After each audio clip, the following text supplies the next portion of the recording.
Now, please welcome Tom Luljak, retired Vice Chancellor at the University of Wisconsin-Milwaukee, to introduce our program. Tom?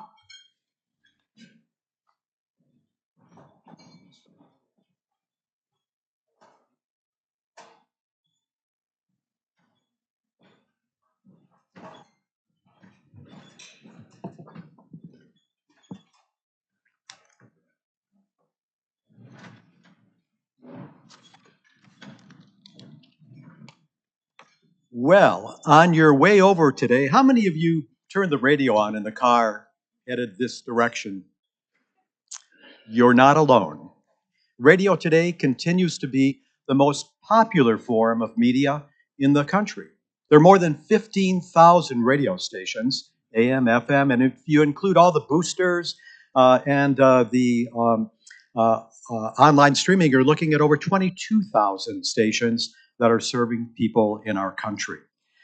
This afternoon, we're going to be talking about radio here in Milwaukee. More specifically, the public and the community radio stations that have carved out a special place here in the market. Our panelists include Sarah Ashworth, Director of Wisconsin Public Radio, which runs WHAD here in Milwaukee, Jordan Lee, Interim Executive Director for Radio Milwaukee, and next to him, another Lee, David Lee, who is President and General Manager of WUWM. And on the end, Tom Crawford, who's Station Manager of the community radio station, WMSE. I've got a lot of questions for this group, and I suspect all of you may have some questions of your own. But first, we're going to give each one of our panelists a minute or two to describe the work that they're doing and what the mission of their statement is. And we're going to begin with David. Hey, everybody. Thanks so much, Tom. And thank you all for filling this room today for this talk.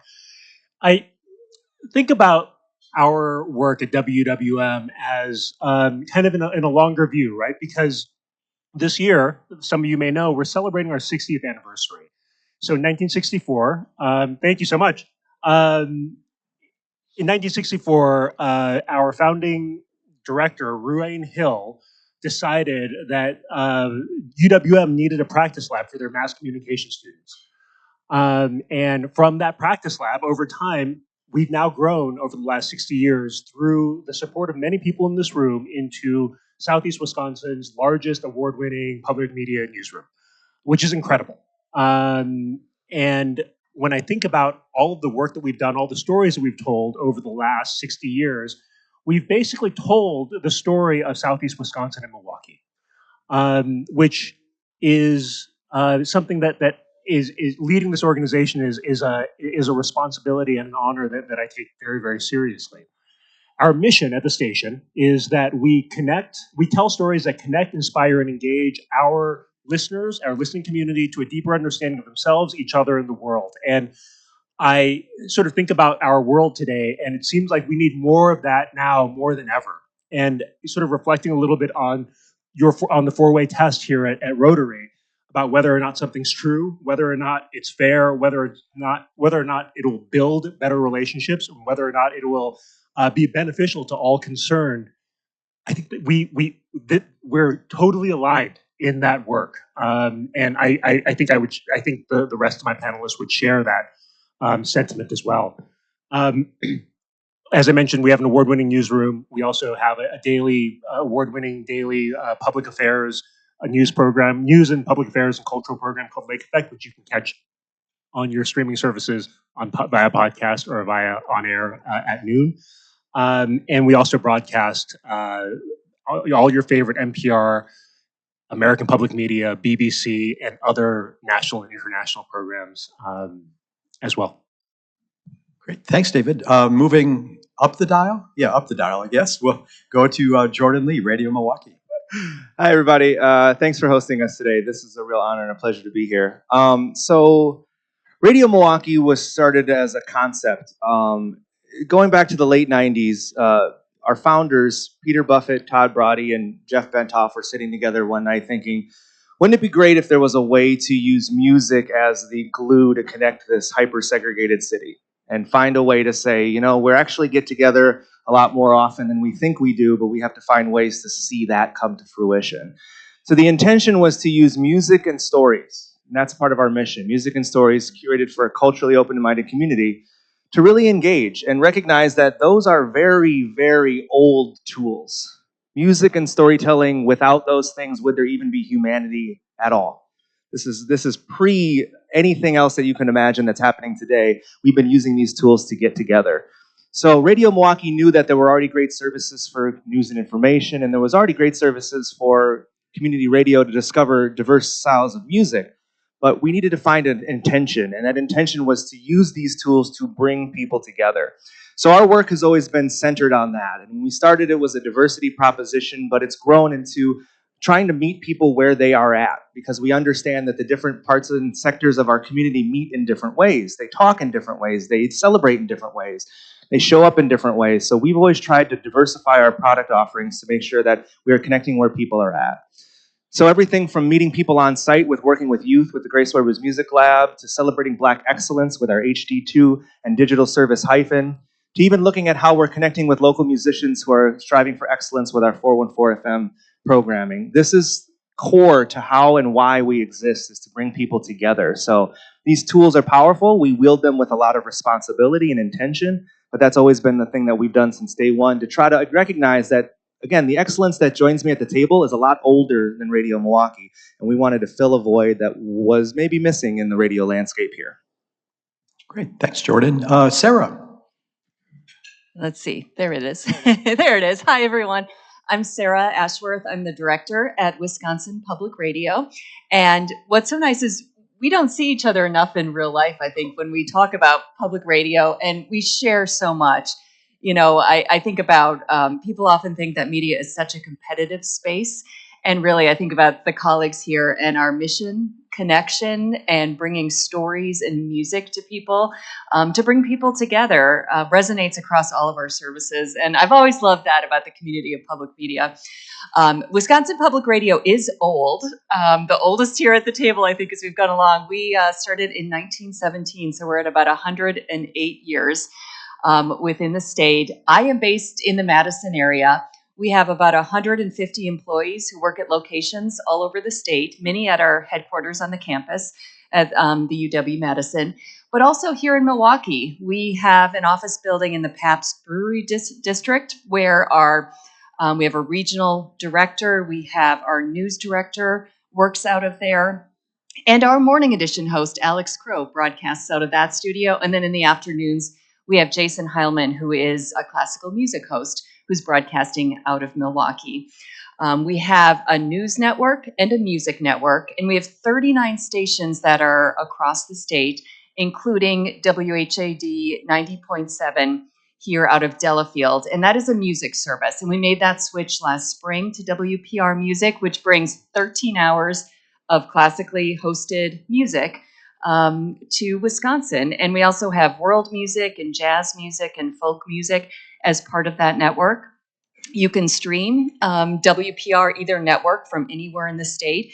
And our website, WPR.org, has those streaming options, also has a lot of news stories from all over the state as well, and features our daily local talk show, Wisconsin Today, as well. Our mission, I think, just echoes what everybody has said around.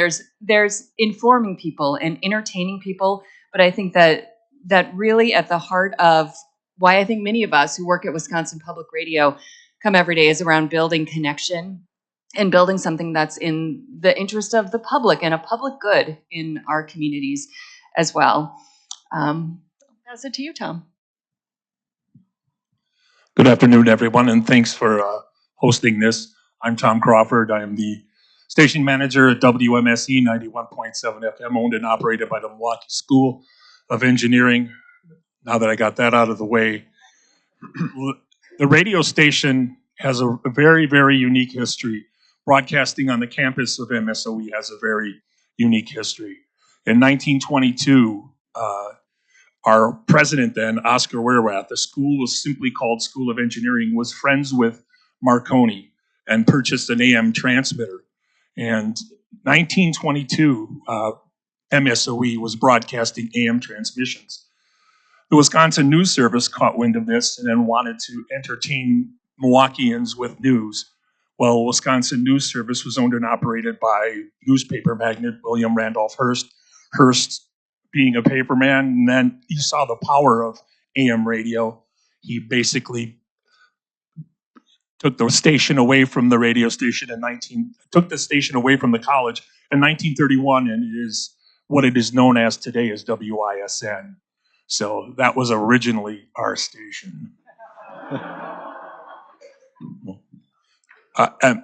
But what happens in the late 60s, they realized they can do a carrier current AM. And then by 1979, they realized that 91.7 FM is open in the airwaves. So the engineers, they formed what's called the Radio Broadcasters Club. They begin to broadcast. And then in 1980, they apply for a construction permit, and it is granted. So March 17th, 1981 was our first official day as WMSE at 1,000 watts. It was primarily students and some community volunteers. Over the years, it has morphed into a community-supported station, and also the majority of the air talent are community volunteers.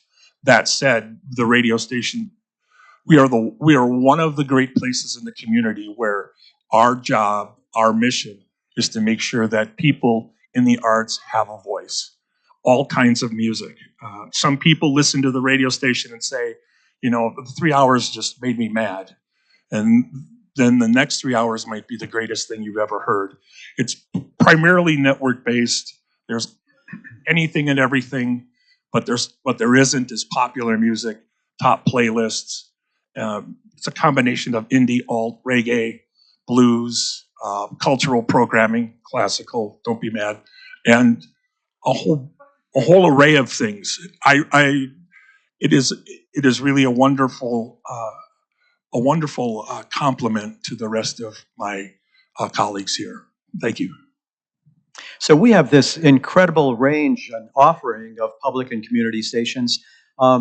There's a lot of competition, though. I mentioned there are 15,000 plus radio stations in the country. Here in the Milwaukee market, over 40 stations, I think, show up in the Nielsen ratings.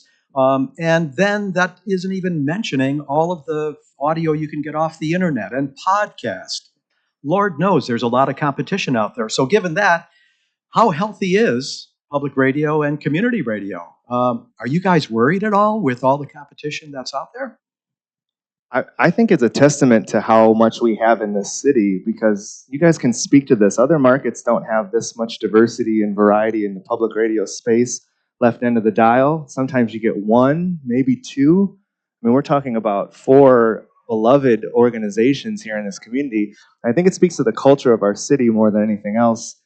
The attention deficit is there, that's for sure. We know that we're all kind of vying for the same ears and eyes, but there's a special cultural importance that public media serves here in Milwaukee that I think has made it so we all can continue to thrive, because we all check different boxes, but most of our users, and I'd like to know what you guys say about this, but they cross-reference you guys as their next number one choice after us, so it's kind of a shared pocket of talent.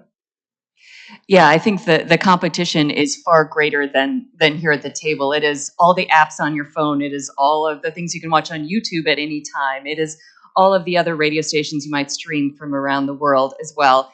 So it has gotten more competitive in the sense there's easy access for people now in new ways. And the habit of turning to the low end of the dial on a radio is not something many people have today, or generations who are coming up are used to sort of searching the dial and finding that public radio station.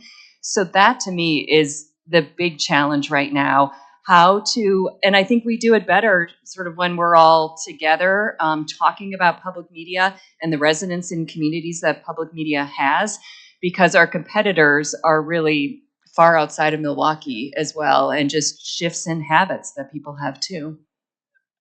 I think in many ways, this conversation with this group of people on a stage together couldn't have happened a decade ago, just because of some of the partner dynamics that may have, or partner dynamics that may not have been in existence. And I think so. This is a unique moment for all of us. I think, though, and I would sort of characterize the competition in a different way. in that if we're trying to compete with Netflix or Spotify or whomever, we've already lost. We've lost that battle years ago. But one area that we all can win at, and we need your help in, is we provide deeply contextual local storytelling about Milwaukee, hyper local stories about the city and the region that you live in. And the other places can't do that. And that's sort of how we're reorienting.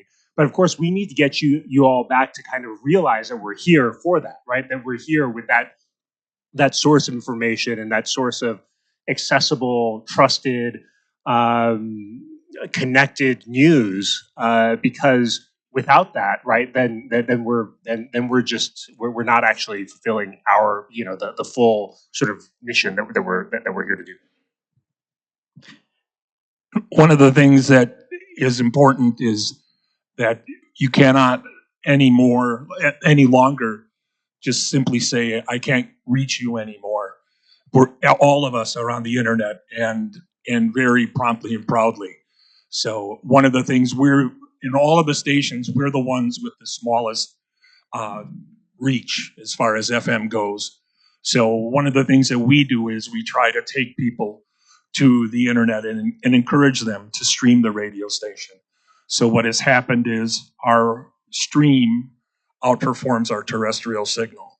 And you're seeing that in public radio more and more. And you're also seeing public radio diversify its offerings, not from a terrestrial standpoint, but from the internet. I did a little bit of homework before today's meeting, and adding up the budgets for all 4 stations, we're looking at somewhere around $25 million to keep these 4 operations on the air each year. So how do you pay the bills given all the competition? Is it challenging these days? It is, and diversifying the portfolio, if you will, has been really important for us at Radio Milwaukee. If we just want to put a value proposition on a linear stream of music, that's pretty flat.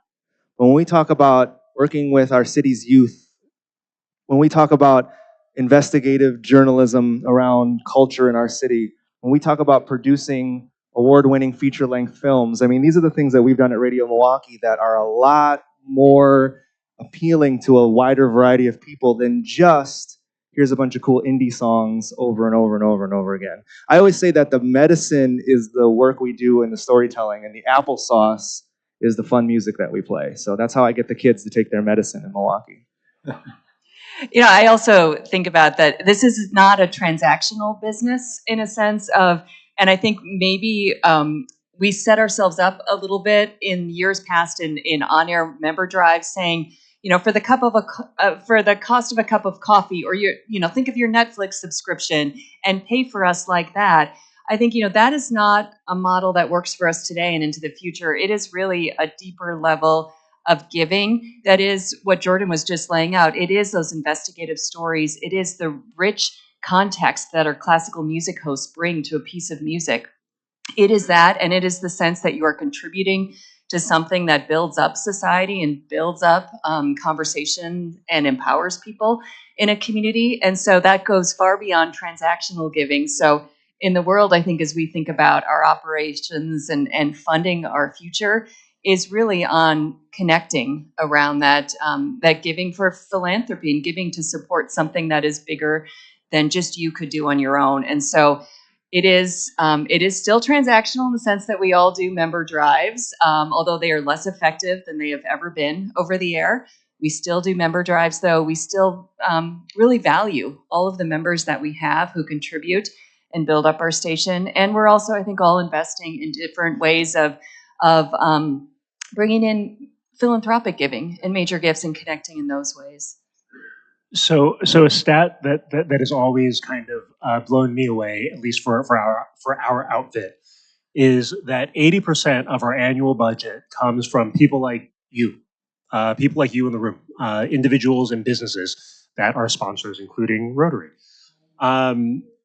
That's incredible because that shows the level of the community support for our station. But only 10% of our listening public gives. right? So that means we reach, on average, week to week, about 80 to 90,000 people a week. Only 10% of those folks are members. Y'all got 10%. We got 6%. Oh, Good job. I'm sorry. I'm just saying, like, that's great. That's incredible. So there is competition between them. So Settle down.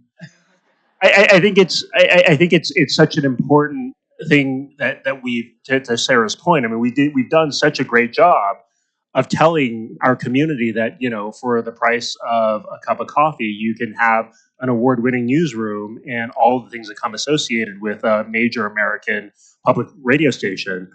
But in this current environment, that is less and less true, particularly if there's a question about ad sales. The new code that I've heard about sponsorship sales or ad sales is, well, we're trending with national. We're following national trends, which means that people are down, and that's a real challenge for all, I think, everybody on the stage that sells sponsorship. And it's not just public media, it's all media. Ad sales are because there are new ways of getting messages out to people.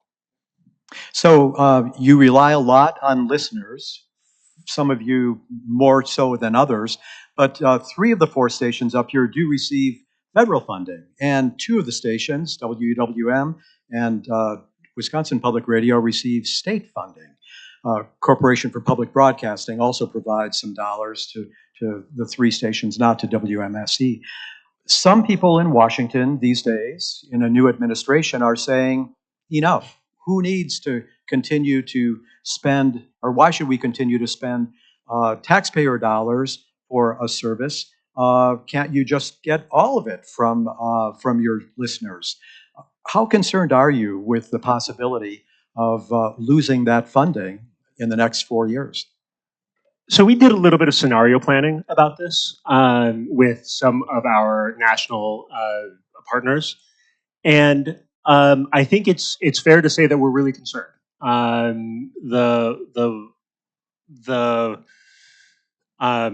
President Trump in his first term had tried to zero out funding for the Corporation for Public Broadcasting through his 4 presented budgets. They were never passed. But in their efforts in their agenda, they are planning to zero out funding for the Corporation for Public Broadcasting, and that is for us, that represents about 4% of our annual budget, around $320,000, which, you know, is not nothing. And I might also say, though, that for any of us that are funded by the Corporation for Public Broadcasting, it would be devastating for us. But the thing that I want you all to remember is that the impact on the public broadcasting infrastructure would be disastrous, because it would essentially ruin the public broadcasting infrastructure, because the corporation does not only fund individual stations, it funds all the broadcasting infrastructure as well. So the example that I've been giving to people is that out in California, there are all these wildfires. And 18 million Americans Americans are getting emergency alerts about when to move or when to evacuate or where to go. All of that is broadcast through emergency infrastructure that's built on the public broadcasting infrastructure. All that goes away. And that is another stat for you all. For the price of $1.55, which is how much funding for the Corporation for Public Broadcasting takes out of the annual kitty every year from every taxpayer, you get stations, you get public broadcasting infrastructure, you get grants to PBS for Sesame Street and Mr. Rogers and all the things that we've grown up with. It's a pretty good value, I think. Yeah, that is well said. Well said. Many of the points that I think are really important for people to understand as there are debates around funding from the Corporation for Public Broadcasting. We are independent organizations, and I think it's also been a little bit unclear that the CPB gives money, we apply for grants to stations individually. And then stations might use that money to pay dues to NPR or to PBS. The money does not go directly to NPR or PBS. It supports organizations, independent run organizations that are parts of their communities, that hire and employ people in their communities.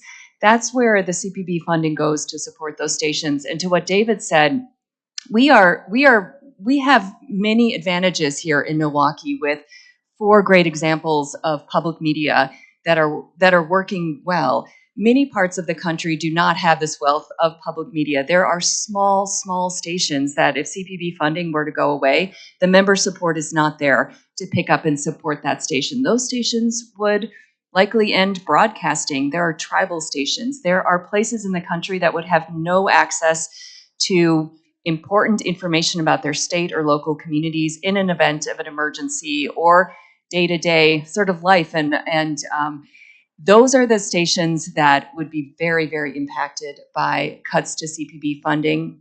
It would affect all of us, though, and those of us who receive funding. It's a critical piece. The other thing that is wonderful about public radio stations, I think, is they are public-private partnerships. You know, there is public money that comes in, and then as David was laying out, sort of membership, there is a lot of private support that comes in. So those two work together, and I think they work together really well to create independent, free media source in a community. All right, Jay, you're going to get upset with me, but there's also an ugly side to this funding. And this is that the Corporation for Public Broadcasting doesn't live in Milwaukee. So we got support for the Corporation for Public Broadcasting to launch Hyphen, which we're very proud of. And Hyphen's joy and Hyphen's success is leveraged upon what's happening in the Black community here in Milwaukee. But the Corporation for Public Broadcasting abandoned us after we were done with their first 2 years of funding and has not continued to fund this process at all. And we've relied on Milwaukee to fund Milwaukee. And I look at Tom's success, which I came out of this organization at WMSE, and I say to myself, I want to have you tell me what we need out of public media in Milwaukee. So I do definitely acknowledge that, yes, core essential roles and needs are met with the Corporation for Public Broadcasting, but we're trying to lean towards leveraging what does Milwaukee need out of our service, because we are Radio Milwaukee. We are not Radio America. We're doing this for this city, and that's unique to us because of the programming that we create at Radio Milwaukee and the way in which we show up. But the other side of this coin is that sometimes there is some logic in saying, what do you need in your community? Because we serve you. I don't serve people in Texas. I don't serve people in California. I serve people in Milwaukee. We've all heard that demographics are your destiny.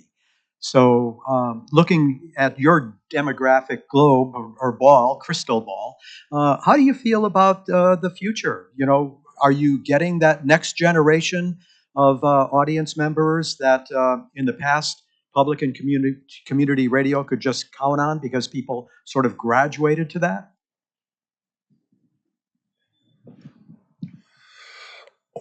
As your audience ages, what do you do? You know, and what is your primary demographic that you're really trying to approach and attract? It's the great question about public media. Some markets and formats are just simply aging out. If you look at our radio station, one of the things that we've noticed is that we have a lot less people listening per week, and we have less people donating. And it's not unique to us. It is something that public radio market across the country reflects. But the one thing that we see with people donating, they are now giving more. So you're drilling down to your core audience. You know, you've got your fringe dwellers that bounce between the 4 stations and maybe head off to commercial and possibly stream something. But you also have these people that when they say your call letters, they say it through their teeth and, you know, do the fist. And it's true for all of us. Those people are very special. And those are the ones that when you try to tell them that there has to be some kind of diversification on format, on funding, They're the ones that say, "Yep, okay, tell me what to do. Just tell me what to do." And they oftentimes annually give more. So that's what I got to say. I think 20 years ago, if we were asked that same question, we would say, well, people just age into listening to public radio. When you care more about, the news or whatever, if you're just coming out of college like I did, I sort of aged into public radio. But I think the challenge now is that for folks who are coming out of college and people who may just sort of like find us on the dial have so many other ways to get opinion news, entertainment, music, and other stuff that the natural on-ramp, which is a car and a radio and a commute to work, no longer exist. And, we're trying to figure out, I think we're all in different ways trying to figure out how we build those on-ramps back to our content. And that also requires investment. Like you can't cheap that, right? You can't do that on a shoestring budget, because the people who have these algorithms don't have a shoestring budget, and they're making it so easy for people to find them. And so that's a real challenge that we are that we need big brains to help us out with, because this isn't a situation that I don't think any one of the four of us can figure out by ourselves. Right. And like, we're kind of lucky at Radio Milwaukee in the sense that we're like the teenager on the table here, we're 17 years old. So we came up after some of this disruption, right? Like post iTunes, right around the same time Spotify was coming on the scene. So we were lucky enough to look at things through the lens of on air, online, and on site. And the reality of it is there is no algorithm for on-site. There is no disruption in tech for on-site. There is no someone coming for your community in that way. So we have been doubling down on our efforts to show up and be there and meet people where they are at, and not ask them to meet us where we are at, because that is, I think, a death sentence for our industry. I will just add, I think there's also a realization that our future audience is not a broadcast audience, that broadcast audience numbers, I think, across the country, across this table, continue to decline. But that's okay, and sort of knowing that we're making investments in online tools, streaming, reaching people.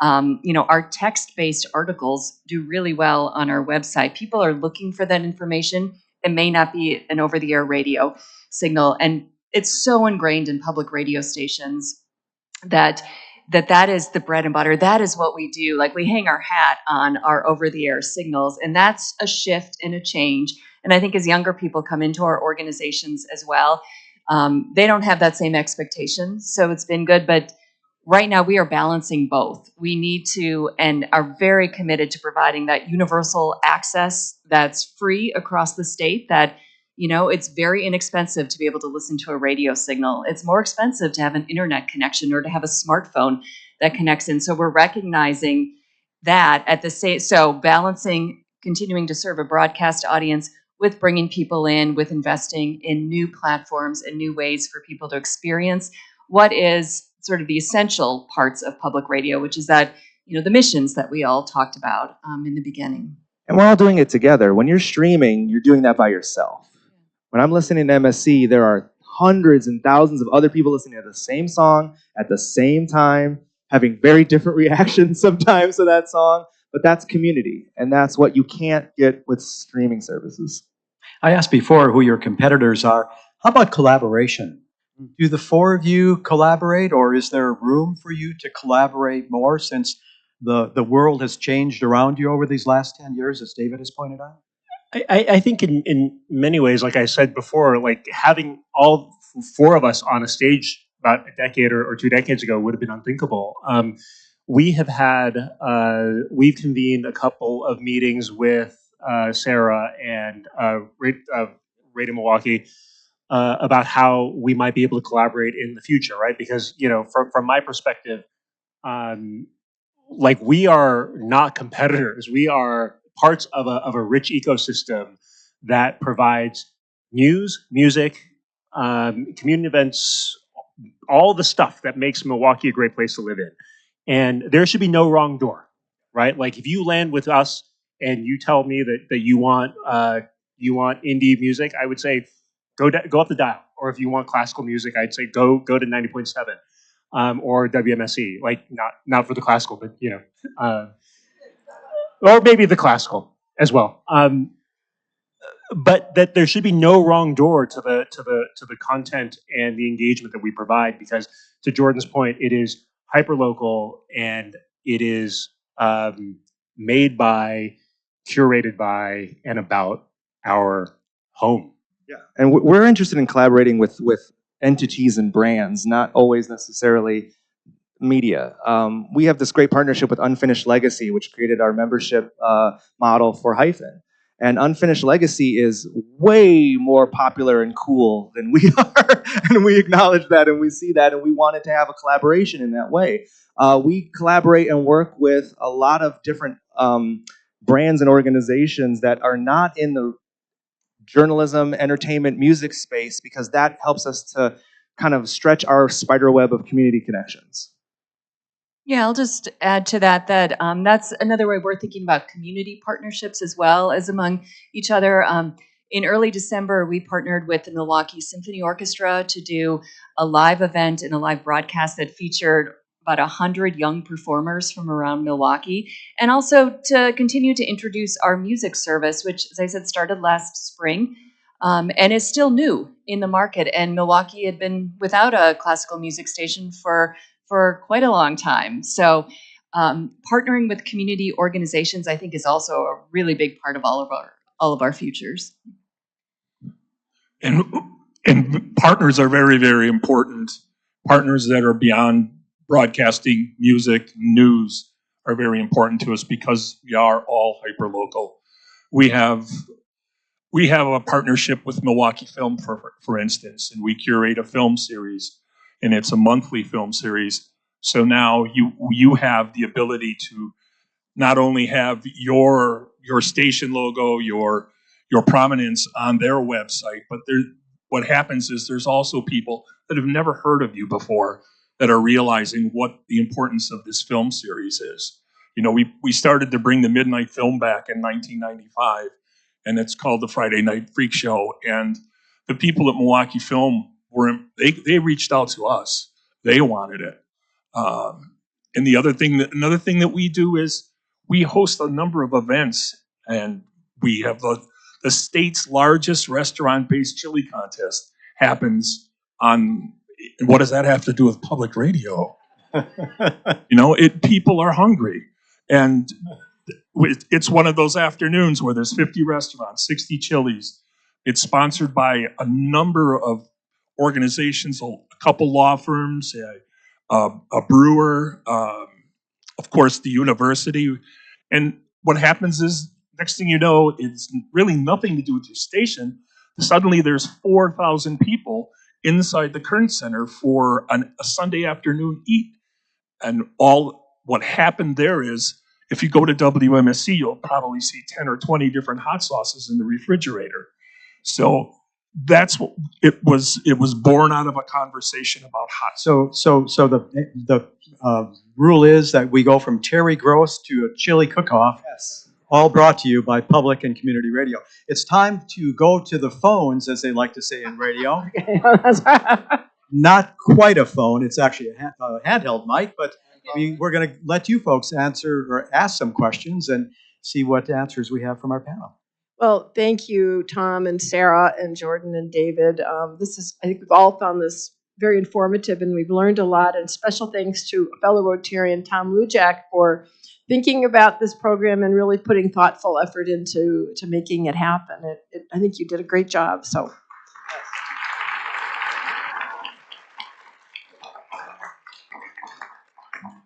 And those of us in Rotary heard a lot of familiar words today, like connecting, engaging, inspiring. Those are all qualities that we aspire to achieve every day. So we really do have a lot in common with the work that you're doing. So thank you. And I'm going to pass this on to Jamie. And I think I want to remind everyone to say your name before you ask your question. My name is Jamie. Thank you for being here today. you've referenced you're all on the left-hand part of the dial. Is that by design? Is it by happenstance? Yeah. So you guys, let me get this. I'm going to get this wrong. Somewhere in the 50s, 60s, the FCC opened up. What year was that? 60. Somewhere in the 60s, the FCC opened up a whole bandwidth below 93, pretty much. 90. No, it was like, yeah. So ultimately, the intention of that was for education and education institutions to have frequencies to further their goals and missions. So WUWM, University of Wisconsin-Milwaukee. WYMS, your Milwaukee Schools, MPS. WMSE, Milwaukee School of Engineering. That's why our call letters are what they are, is because we are owned and operated by these education institutions. Okay, my name's Chris. I will confess to be a news junkie, and if we still had presets, my presets would be glued, David, to WUWM. But I guess my question really relates to number one on our four-way test. In this current news environment, there's a lot of, maybe saying nicely, slippage between the concept of misstatements, falsehoods, and lies in terms of reporting the news. And how, I know you don't control NPR, but in your local newsrooms, what's the, where does one start and the other stop? How do you tell us, how do your reporters, what direction do they get to say, no, that's not a misstatement, that's a lie? That's all. That's a great question. And Chris, I would direct you to talk to Ellie Ellis, who is our Vice President of Content and Programming over there. But because there are incredible safeguards. And our news director, Annalise Hensel, has been with the station for about 30 years. And it is something that we talk about all the time. But I think, and to also maintain our editorial standards and the editorial firewall that we maintain inside the organization between my office and their office, and moreover, as Tom, I know, the university and the station. And it's something that we take incredible care with. I will note, though, sort of at a higher level, this idea that the people, it seems like we've been trained by certain media organizations that if you're being told the news that you disagree with and it makes you feel bad, then it's wrong. And and I will note that there have been times where we've covered things, whether it's NPR or us, where I get yelled at by both sides. And I think in some ways that's a useful indication that we're actually trying to call it right down the middle. We're trying to report it down the middle. And particularly in this moment where our consensus reality is being potentially, we're sort of bumping up against what people can perceive as things that have happened, and people can understand that things have happened in a certain way. I think that's actually why it's so important to have access to a trusted, unbiased news source. Yeah, I will just add very quickly that you're right, the care that goes into newsrooms. I came up through journalism and as a reporter, and have worked at 5 different stations around the country and been a news director. And the levels that a story goes through before it's on the air are multiple. And there are many sort of questions from editors and checking facts off that that you can verify before a story goes to air or to print. And I've seen that at every public radio newsroom I've been in. And I think the other thing that separates public radio journalism is the transparency that comes with it too. So if there is a mistake, and mistakes do happen in newsrooms, people are moving fast and there are deadlines. When there's a mistake, though, you will hear us say there's been a mistake. You will see a correction on the website. You will see an editor's note that explains the mistake that was made, and this is the correct information. That doesn't happen in all media sources, and I think that sort of adds to the trust that I believe people can have in public radio journalism. John Frankie. When you started talking, it occurred to me that unless I'm in my car, I don't think I'm listening to radio waves anymore. One of you mentioned that it costs money to have an internet access and to have a smartphone, and it certainly does. But once you have them, it seems to be free to stream you. So 2 questions. From your standpoint, is there any difference in the cost between reaching me by streaming or by radio wave? And are we looking at a future where broadcast radio may become extinct? I'll go first. The latter, yes, absolutely. I think broadcast radio's going to continue to decline. That's inevitable. The cost to getting your attention on the phone is the billions of other options. It's an attention deficit situation. It's not an expense to me to stream. It's an expense to me to market to you, to remind you to use me, because the dial in the car is ever present. But the apps on the phone, everyone in here has different apps on their phone. So getting me to be on the front home screen and being a part of your daily routine, that's the cost. It's changing habits, and that's a marketing proposition. Tom, you were not, do you agree with that? I saw your head move the other way. I do agree with that. One of the things that everyone in this room needs to realize is your phone is a tuner for the world. That's your radio now. That becomes your radio. Don't just discount all of your other apps. Just think of news and music and entertainment. Any station that is a radio station you can listen to. Now there's internet-only entertainment. Now there's music streaming services. So how do you remain relevant? You just tell your listeners.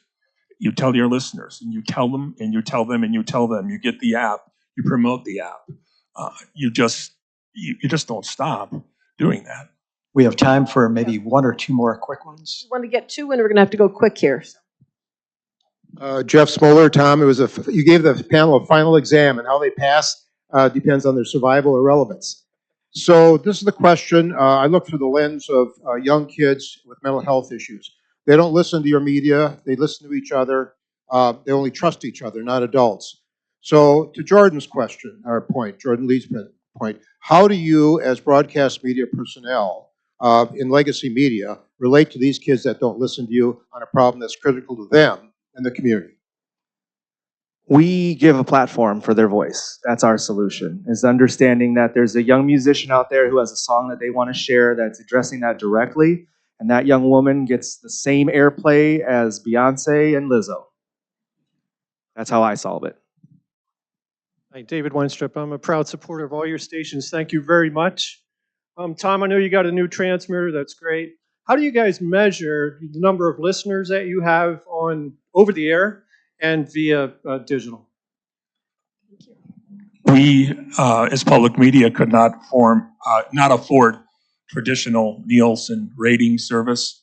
So there's a nonprofit called the Radio Research Consortium that a number of us subscribe to, and it tells us it gives us all of our demographic, our listening demographic, and it also shows the other stations in the market and how they perform.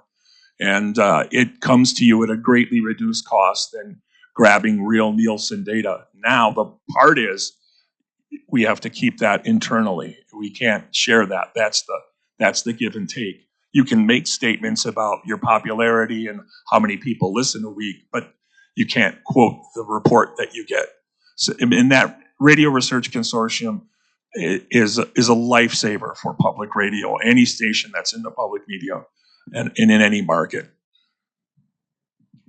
I'll just add that digital metrics, we know to the single person, so if you're listening on a stream, we know you're listening and for how long and when. It's the over the air. And for statewide mini markets, Milwaukee is much more accurate in how it counts listening time. But around the state, most markets are diary markets. And maybe at one point, some of you received that little book that you filled in. You got $1 in the mail. I think it's gone up now. And to fill out what do you listen to in a day. So for us as a statewide network, we're getting a lot of over-the-air data that is people reporting what they listen to and how long. So it's a mixed bag of how accurate over-the-air always has been. For us, similarly, but I would just add that as part of the Milwaukee Racing DMA, we actually are a part of Nielsen, so we get Nielsen ratings, but we also aggregate that generally with our stream, with our digital engagement, all of the other ways in which we're reaching people to get sort of a gross tonnage number. David, Jordan, Sarah, Tom, thank you so much. Really, really enjoyed hearing your thoughts.